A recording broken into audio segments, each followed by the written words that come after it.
সকলোবোৰে যেহেতুকে কহুৱা বনত গৈ ফটো উঠিছে সেইবাবে আমিও আজি ওলালো এয়া দেখিছে নহয় এইটো গৰু অহা যোৱা কৰা বাট যেহেতুকে এই বাটটো পাৰ কৰিয়ে আমি নদী পাৰ কৰিব লাগিব আৰু নদী সিপাৰে আছে কহুৱা বন আৰু তাতেই গৈ আজি আমি ফটো উঠিম যেহেতুকে এই বাটটোৰে গৰু অহা যোৱা কৰে সেইবাবে এই বাটটো অকণমান বেয়া হৈ আহিছে নহয় নদীত বহুত পানী আহিছে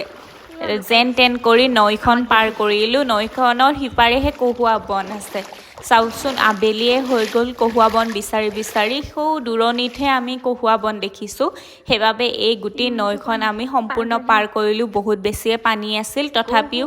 এখেতক ধৰি ধৰি পাৰ হৈছোঁ যিহেতুকে ফটো উঠিব লাগে আৰু এয়া দেখিছে নহয় সেয়া দূৰণিত কহুৱা বন ফুলি আছে আকৌ নৈখন পাৰ হ'ব লাগে কিন্তু আমি সেইপাৰেই নগৈ ইপাৰে আহিছোঁ এয়া দেখিছে নহয় ইয়াতে বহুত কহুৱা বন আছে কিন্তু কহুৱা বনবোৰ মোতকৈ বেছি ওখ হৈ গ'ল আৰু লগতে কহুৱা ফুলবোৰো সৰি সৰি গৈছিলেগৈ কিন্তু তথাপিও আমি 2-3 পাতমান ধুনীয়া ফুল পালোঁ তাতে এয়া ফটো ল'লোঁ ভিডিঅ' ল'লোঁ বাকী ফটো ভিডিঅ' এয়াতে লগাই দিছোঁ বাকী আপোনালোকে ভিডিঅ'বোৰ আৰু ফটোবোৰ আপোনালোকৰ কেনেকুৱা লাগিছে ক'ব কাৰণে নাপাহৰিব আজিলৈ আহিলোঁ বাই